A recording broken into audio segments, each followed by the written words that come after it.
Puji Tuhan, kita bertemu lagi dalam acara Saat Teduh bersama Musafir. Saat ini kita akan belajar dari kebenaran firman Tuhan dengan topik cara meraih kesuksesan yang gemilang. Dari kitab Keluaran pasal 17 ayat 8 sampai dengan ayatnya yang ke-16.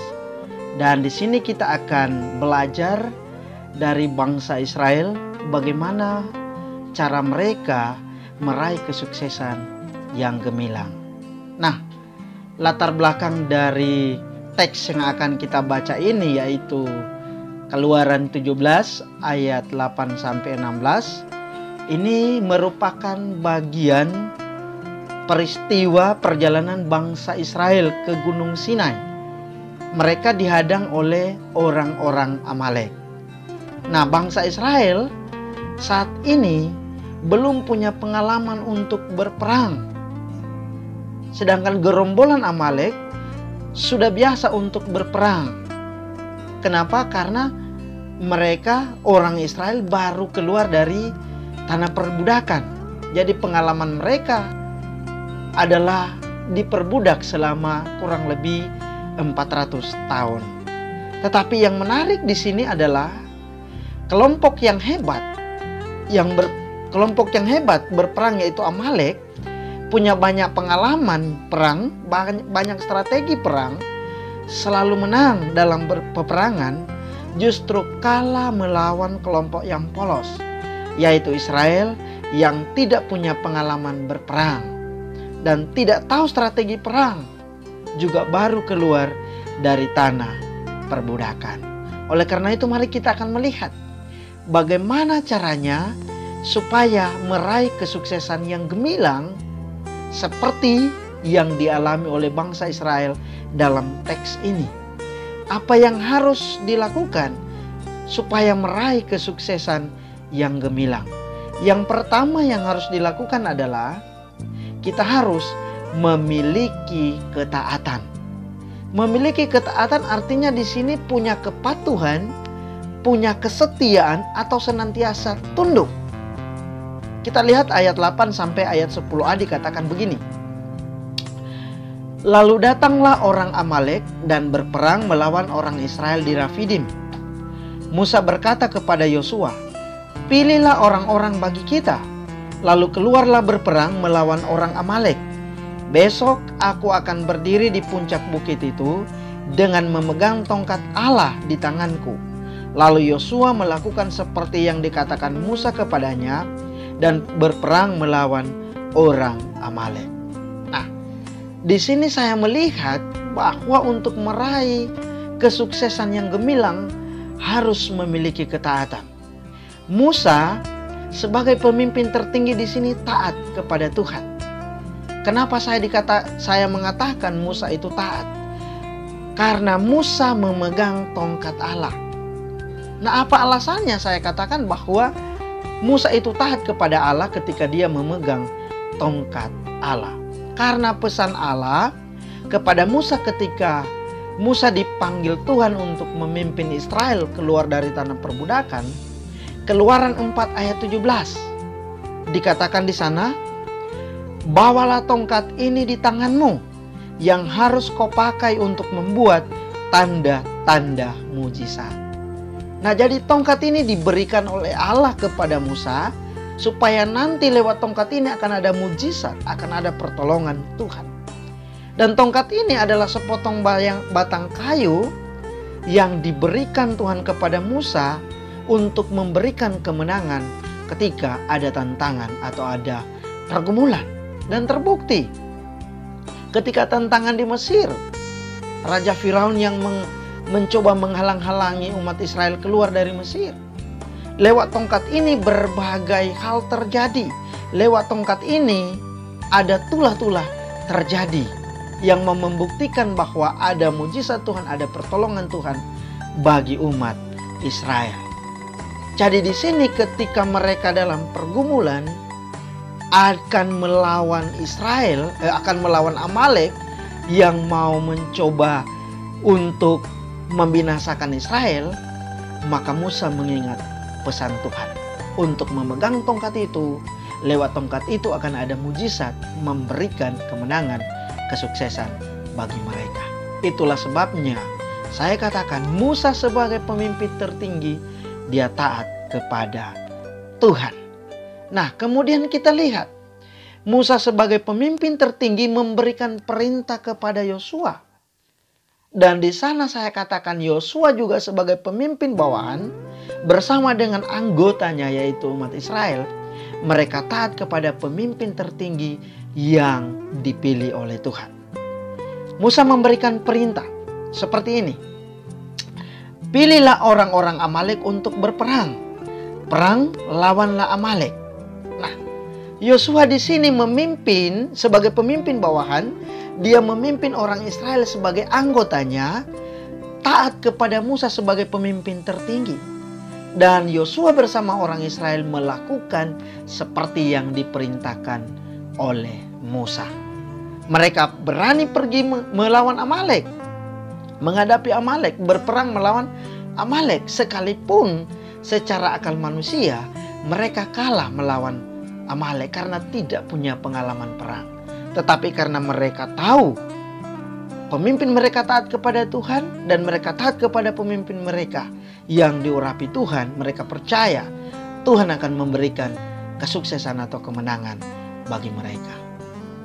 Jadi yang menarik di sini adalah Yosua sebagai pemimpin bawahan dan orang Israel sebagai anggota, mereka taat kepada Musa sebagai pemimpin tertinggi yang dipilih Tuhan dan melakukan seperti yang diperintahkan Musa. Nah, jadi dari sini kita bisa melihat bahwa pertama, ketika kita rindu meraih kesuksesan yang gemilang, mari milikilah ketaatan dalam karir kita, pribadi lepas pribadi. Mari, ketika kita dipercaya menjadi seorang pemimpin yang tertinggi, maka taatlah kepada Tuhan, lakukanlah sesuai dengan kehendak Tuhan. Jangan melakukan di luar daripada kehendak Tuhan yang membuat kita berdosa. Bahkan ketika kita sebagai pemimpin bawahan, mari kita harus taat kepada pemimpin tertinggi kita.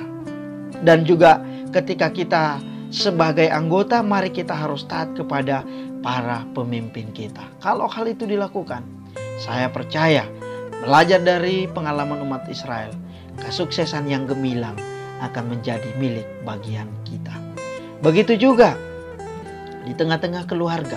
Ketika pengen menjadi keluarga yang bahagia, keluarga yang sukses, yang menjadi panutan bagi orang lain, mari sebagai kepala keluarga, pemimpin tertinggi yang ditetapkan Allah dalam keluarga, mari taat kepada Tuhan.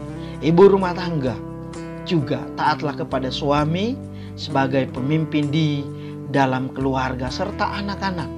Taatlah kepada orang tua. Kalau hal ini dilakukan, maka keluarga kita akan menjadi keluarga yang sukses, keluarga yang bahagia. Di tengah-tengah jemaat juga demikian. Ketika kita rindu menjadi jemaat yang sukses dan ke jemaat yang gemilang, maka sebagai pimpinan jemaat, mari taatlah kepada Tuhan. Juga kita sebagai para pelayan, kita taat pada pemimpin jemaat.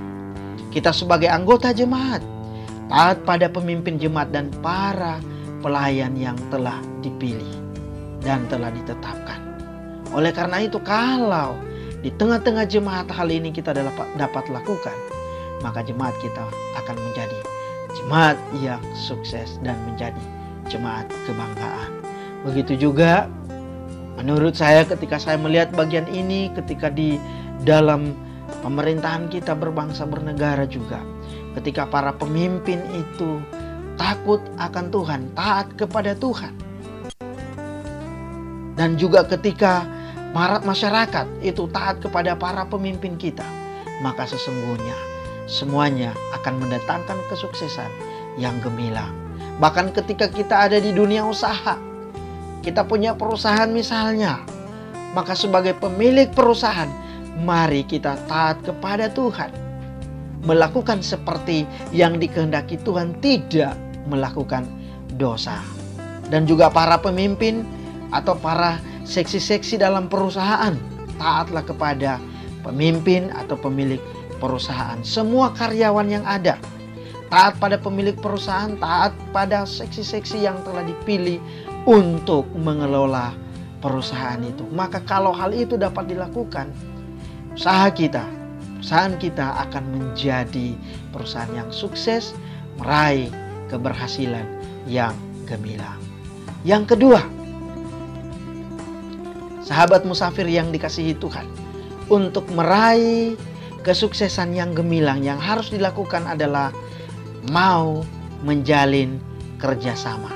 Artinya adalah kerjasama di sini menunjukkan ada kegiatan atau usaha yang dilakukan oleh beberapa orang untuk mencapai tujuan bersama.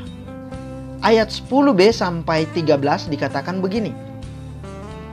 Musa, Harun dan Hur telah naik ke puncak bukit, dan terjadilah apabila Musa mengangkat tangannya, lebih kuatlah Israel, tetapi apabila ia menurunkan tangannya, lebih kuatlah Amalek. Maka penatlah tangan Musa, sebab itu mereka mengambil sebuah batu, diletakkanlah di bawahnya, supaya ia duduk di atasnya. Harun dan Hur menopang kedua belah tangannya, seorang di sisi yang satu, seorang di sisi yang lain, sehingga tangannya tidak bergerak sampai matahari terbenam. Demikianlah Yosua mengalahkan Amalek dan rakyatnya dengan mata pedang. Nah, kita lihat di sini kerjasama tim Musa. Musa, Yosua, Harun dan Hur. Musa mungkin dia sudah mulai tua di sini, dia tidak punya kekuatan lebih untuk berperang, dan juga Musa adalah satu-satunya yang dapat melakukan mujizat untuk memegang tongkat itu. Karena perintah itu diberikan kepada Musa. Selain Musa, tidak. Sehingga bagian Musa, dia yang akan naik ke atas gunung dan memegang tongkat Allah untuk diangkat dan membuat mujizat di sana. Kemudian Yosua. Yosua dikatakan dia juga adalah seorang yang gagah perkasa, seorang yang tidak pernah takut kepada siapapun. Yang dia takuti hanyalah Tuhan. Jadi bagian dia untuk pergi berperang, memimpin pasukan Israel. Dan juga kemudian ada Harun dan Hur. Harun dan Hur, mereka tidak bisa berbuat apa-apa. Mungkin mereka tidak punya kemampuan kelebihan yang lebih daripada yang lain. Jadi mereka berdua saat ini mendampingi Musa untuk naik ke atas puncak bukit. Tetapi yang menarik di sana luar biasa. Mereka saling melengkapi. Kenapa saya katakan saling melengkapi dan bekerja sama? Ketika Yosua sudah pergi berperang, Musa, Hur dan Harun naik ke atas puncak bukit. Ketika Musa mengangkat tongkat tinggi-tinggi, diangkat tongkat itu tinggi-tinggi, maka Yosua bersama pasukan Israel semakin kuat dan memukul mundur Amalek. Tetapi Musa tidak bisa menahan lebih karena Musa juga manusia, bisa lelah, sehingga tongkat itu mulai turun. Dan ketika tongkat itu mulai turun, maka semakin kuat Amalek. Semakin kuat Amalek dan memukul mundur pasukan Israel. Yosua dipukul mundur. Oleh karena itu Musa mengangkat lagi tongkat tinggi-tinggi. Dan ketika diangkat tinggi-tinggi, Yosua bersama dengan pasukan Israel tambah kuat lagi. Tetapi sekali lagi, Musa hanya manusia biasa. Sehingga tongkat itu, di saat dia lemah, turun lagi. Dan Amalek semakin kuat lagi memukul mundur Israel bersama pasukan. Yosua bersama dengan pasukan Israel. Dan saat itu, dua orang Hur dan Harun mungkin dipandang tidak bisa melakukan apa-apa. Tetapi mereka berdua justru juga bertindak yang menjadi penentu kemenangan orang Israel berperang. Harun dan Hur tahu bahwa kalau mereka yang pegang tongkat itu, kuasa mujizat tidak akan ada. Oleh karena itu mereka berdua berinisiatif, apa yang bisa mereka lakukan sekalipun hal kecil, mereka lakukan untuk menolong. Mereka berdua mengangkat batu, ditaruh di bawah dari Musa sehingga Musa bisa duduk. Yang seorang menopang tangan yang satu, bukan di tongkatnya. Di tangan yang satu yang seorang lagi di tangan yang sebelah. Jadi kiri kanan, kedua tangan Musa ditopang oleh Hur dan Harun, diangkat tinggi-tinggi dengan kuat, dengan tidak turun lagi sampai matahari terbenam. Dan ketika tongkat itu diangkat tinggi-tinggi, mujizat Tuhan terjadi. Israel bersama Yosua semakin kuat dan memukul mundur dan membinasakan semua orang Amalek. Luar biasa. Kemenangan itu terjadi, kesuksesan itu terjadi karena kerjasama tim yang baik. Kalau hanya Musa tidak ditopang oleh Harun dan Hur, tidak ditopang oleh Yosua, kalahlah Israel, binasalah mereka. Kalau hanya Yosua yang hebat berperang tanpa topangan Musa yang bisa membuat mujizat lewat tongkat dan tanpa topangan Harun dan Hur, kalahlah Israel. Oleh karena itu luar biasa kerjasama tim ini, mereka saling melengkapi dalam kelebihan dan kekurangan mereka, sehingga kesuksesan akhirnya dimiliki oleh karena ada kerjasama yang baik. Luar biasa, kerjasama sangat penting. Dan kerjasama memiliki kuasa. Kenapa? Karena dua orang itu lebih baik daripada satu orang. Dan kekuatannya lebih besar, lebih maksimal. Dan hasilnya pasti lebih baik. Karena dikerjakan oleh banyak orang. Oleh karena itu kita dapat melihat di sini. Bahwa dengan bekerja sama, kita dapat melakukan lebih banyak daripada yang dapat kita kerjakan sendiri, lebih baik dan hasilnya maksimal, menunjukkan keberhasilan yang mantap. Oleh karena itu, sahabat musafir yang dikasihi Tuhan, ketika kita rindu meraih kesuksesan yang gemilang dalam kehidupan kita, kembangkanlah kerjasama dengan baik dalam karir pribadi kita. Jangan bermusuhan dengan orang lain. Rangkul orang lain jadi partner kita, jadi sahabat kita untuk bekerja bersama-sama meraih kesuksesan. Ketika ada kerjasama, ada pikiran-pikiran yang kita satukan untuk maju bersama meraih kesuksesan, betapa indah di sana. Dan pasti keberhasilan akan menjadi milik kita. Bahkan demikian juga di tengah-tengah keluarga. Sahabat musafir, mari ada kerjasama yang baik di tengah-tengah keluarga antara suami dan istri. Kalau ada kerjasama yang baik, tidak ada ego di sana, tidak ada kesombongan, tetapi justru rendah hati, bekerja sama dengan baik, membangun keluarga. Anak-anak juga bisa dilibatkan untuk bersama-sama menjadi keluarga yang baik. Dan saya percaya kalau kerjasama di tengah-tengah keluarga dapat dilakukan, keluarga itu akan menjadi keluarga yang bahagia. Keluarga yang berhasil, yang sukses menjadi panutan bagi orang lain. Begitu juga di tengah-tengah jemaat. Pemimpin bersama dengan para pelayan dan jemaat bekerja sama dengan baik. Pemimpin atau ketua jemaat itu, pimpinan sidang di gereja, itu bukan manusia sempurna, punya banyak kekurangan.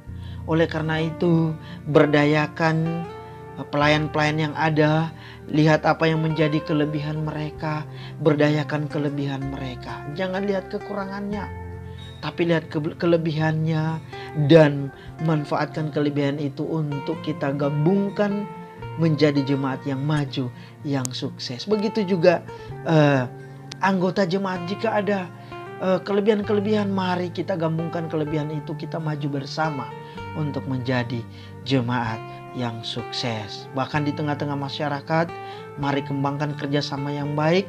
Apapun yang kita impikan, rindukan di tengah-tengah masyarakat. Kalau ada kerjasama yang baik, pasti keberhasilan akan menjadi milik kita. Dalam pekerjaan, dalam karir, sangat penting kerjasama ini. Satu perusahaan tidak akan berhasil kalau hanya dikerjakan oleh satu orang. Tetapi ketika ada kekompakan di sana, ada kerjasama yang baik, saling melengkapi, maka kesuksesan akan menjadi milik bagian kita. Oleh karena itu, berdayakanlah semua kemampuan yang ada, maka kita pasti dapat meraih kesuksesan yang gemilang. Yang ketiga, untuk meraih kesuksesan yang gemilang, caranya adalah mari mengingat kemenangan atau keberhasilan yang pernah Allah berikan. Artinya di sini mengingat, kita tidak melupakan kejadian yang pernah terjadi. Kita lihat di dalam ayatnya yang ke-14 sampai ayat yang ke-16. Dikatakan begini. Kemudian berfirmanlah Tuhan kepada Musa, tuliskanlah semuanya ini dalam sebuah kitab sebagai tanda peringatan. Dan ingatkanlah ke telinga Yosua bahwa aku akan menghapuskan sama sekali ingatan kepada Amalek dari kolong langit. Lalu Musa mendirikan sebuah mezbah dan menamainya Tuhanlah panji-panjiku. Ia berkata, tangan di atas panji-panji Tuhan, Tuhan berperang melawan Amalek turun-temurun. Nah, perintah Tuhan di sini dikatakan kepada Musa bahwa mereka membuat tanda peringatan. Kenapa tanda peringatan penting? Karena itu akan mengingatkan umat Israel bahwa Tuhan pernah menolong lalu dan Tuhan akan menolong terus sampai masa yang akan datang. Dan bukti pertolongan atau keberhasilan umat Israel dengan Tuhan di masa lalu. Lihat sejarah ke belakang. Ketika mereka melewati padang gurun, di siang hari Allah melindungi mereka dengan tiang awan supaya mereka tidak mati kepanasan, dan juga tiang awan ini menjadi petunjuk atau arah mereka berjalan. Kemudian di malam hari Allah melindungi mereka dengan tiang api. Padang gurun sangat dingin di malam hari, mereka bisa mati kedinginan, tetapi adanya tiang api menghangatkan mereka dan menerangi mereka serta menjadi petunjuk arah mereka juga, tiang api ini. Dan juga sebelumnya juga sudah terjadi bahwa Allah membelah laut Tiberau ketika mereka mau menyeberangi, ketika mereka dalam kejaran Firaun bersama dengan tentara Mesir. Mereka akan mati, akan binasa ketika Allah tidak bertindak untuk melakukan mujizatnya. Maka Allah menolong mereka dengan tongkat diangkat oleh Musa. Laut terbelah menjadi dua. Umat Israel berjalan di tengahnya. Dan ketika mereka sudah ada di seberang semuanya, orang Mesir masuk di tengah laut yang terbelah dua itu. Tuhan menutup laut itu dan orang Mesir, tentara Mesir binasa semuanya. Bukti pertolongan Tuhan. Bahkan selanjutnya juga bukti pertolongan Tuhan. Ketika umat Israel kehausan di padang gurun, Allah mengubah air yang pahit menjadi manis. Karena mereka mendapati air di Mara, air yang pahit. Tetapi Tuhan mengubah air yang pahit itu menjadi manis. Sehingga mereka tidak mati kehausan, tetapi dahaga mereka terobati dengan air yang pahit itu menjadi manis oleh karena pertolongan Tuhan. Jadi ini bukti-bukti pertolongan Tuhan kepada umat Israel. Dan hari ini, saat ini, Tuhan menunjukkan lagi pertolongannya. Tuhan memberikan lagi keberhasilan bagi mereka mengalahkan Amalek yang hebat. Dan Tuhan katakan, buat tanda, buat peringatan di situ, diingat terus. Dan pertanyaannya, kenapa? Kok kemenangan atau keberhasilan dengan Tuhan itu perlu diingat? Karena itu akan menguatkan kita pada saat lemah. Bahwa dulu Allah pernah menolong kita. Allah itu tidak pernah berubah. Allah yang dulu, sekarang, dan masa yang akan datang. Dia tidak berubah. Kalau dia dulu pernah memberikan kemenangan kepada kita, memberikan kesuksesan kepada kita, maka sekarang juga pasti Allah akan memberikan kemenangan kepada kita atau kesuksesan pada kita. Bahkan masa yang akan datang pun Tuhan akan terus memberikan kemenangan, kesuksesan bagi kita. Itulah sebabnya kita perlu mengingat keberhasilan yang pernah Allah berikan. Dan kalau kita mengingat semuanya itu akan meyakinkan kita terus bahwa Allah yang pernah memberikan kesuksesan kepada kita akan terus memberikan kesuksesan bagi kita. Dan akan memberikan terus semangat kepada kita. Oleh karena itu, Sahabat musafir yang dikasihi Tuhan, Allah yang menolong, memberi keberhasilan pada kita di masa lalu, akan terus menolong dan memberi keberhasilan pada kita sampai masa sekarang ini. Karena itu, milikilah pengalaman-pengalaman hidup bersama dengan Tuhan. Yakinlah kalau Tuhan pernah berkarya, memberikan kemenangan, memberikan kesuksesan kepada kita di masa lalu, Allah itu tidak pernah berubah. Allah kita dulu, sekarang, dan selamanya. Maka Ia pasti akan terus berkarya memberikan kesuksesan kepada kita di masa sekarang ini. Jadi sahabat musafir yang dikasihi Tuhan, inilah ketiga hal cara meraih kesuksesan yang gemilang. Yaitu dengan cara kita harus memiliki ketaatan. Kedua, kita harus mau menjalin kerjasama. Ketiga, kita harus terus mengingat kemenangan atau kesuksesan yang pernah Allah berikan. Saya yakin ketika ketiga hal ini kita lakukan, maka ke depannya kita akan terus meraih kesuksesan yang gilang gemilang. Tuhan memberkati. Amin. Mari kita berdoa. Terima kasih Tuhan untuk firman-Mu saat ini. Tolong kami supaya kami dapat memahami, mengerti, dan menerapkannya Tuhan. Sehingga kami ke depannya akan menjadi orang-orang yang berhasil, yang sukses, gilang gemilang dalam kehidupan kami bersama Tuhan. Dalam nama Tuhan kami, Yesus Kristus Juru Selamat kami berdoa. Amin.